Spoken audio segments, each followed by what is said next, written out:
नमस्कार, मेरा नाम है शिवांगी और आप देख रहे हैं सारा सच। जब तक परिवार का मुखिया जीवित है तब तक आमतौर पर संपत्ति के बंटवारे को लेकर विवाद की स्थिति नहीं बनती, लेकिन पिता या परिवार के मुखिया के देहांत के बाद यह बहुत सामान्य है कि परिवार के भाइयों या दावा करने की स्थिति में बहन भी के बीच विवाद की स्थिति खड़ी हो जाती है। ऐसे में पिता या घर के मुखिया के देहांत के बाद भाइयों और बहनों के बीच संपत्ति बंटवारे के नियम क्या है, हम आपको अपने इस वीडियो में बताएंगे। तो चलिए वीडियो की शुरुआत करते हैं।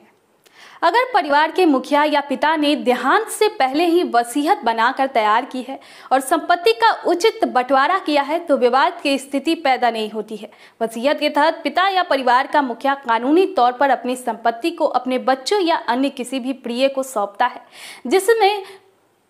जिसमें उन लोगों के नाम दर्ज होते हैं जिन्हें संपत्ति का हस्तांतरण किया जाएगा। इसके लिए परिवार के मुखिया या पिता के द्वारा पेशेवर की मदद ली जाती है जो कि संपत्ति के बंटवारे में भूमिका निभाता है। हालांकि ऐसा भी होता है कि संपत्ति के मालिक पिता या परिवार के मुखिया का देहांत हो जाए और उन्होंने संपत्ति का बंटवारे से संबंधित कागजी कार्रवाई नहीं किया हो। ऐसे में संपत्ति का बंटवारा उत्तराधिकार के कानून के अनुसार किया जाता है, यानी कि हिंदू उत्तराधिकार अधिनियम 1956।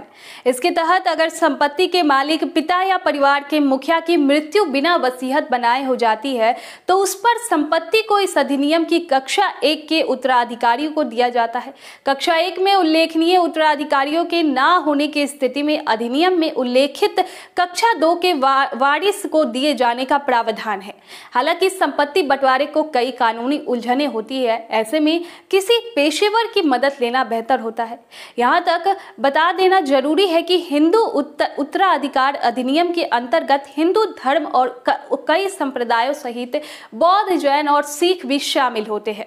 अब जानते हैं मुस्लिम कानून के तहत संपत्ति का बंटवारा कैसे होता है। दरअसल मुस्लिम कानून में संपत्ति को लेकर अपने अलग नियम और परंपराएं हैं। मुस्लिम कानून में पैतृक संपत्ति की अवधारणा नहीं है। मुस्लिम कानून 2 प्रकार के उत्तराधिकारियों, हिस्सेदारों और अन्य को संपत्ति के हकदारों के रूप में पहचाना है। इस्लाम कानून के हिसाब से संपत्ति के बंटवारे के कई नियम हैं।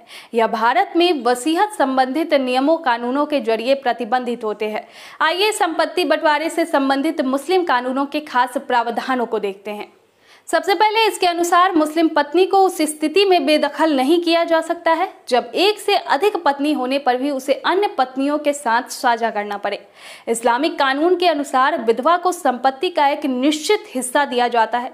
मुस्लिम कानून में महिलाओं की तुलना में पुरुषों को संपत्ति के अधिक वरीयता दी जाती है, यानी इसके तहत वारिस पुरुष को महिला या बेटी से दोगुनी संपत्ति दिए जाने का प्रावधान है।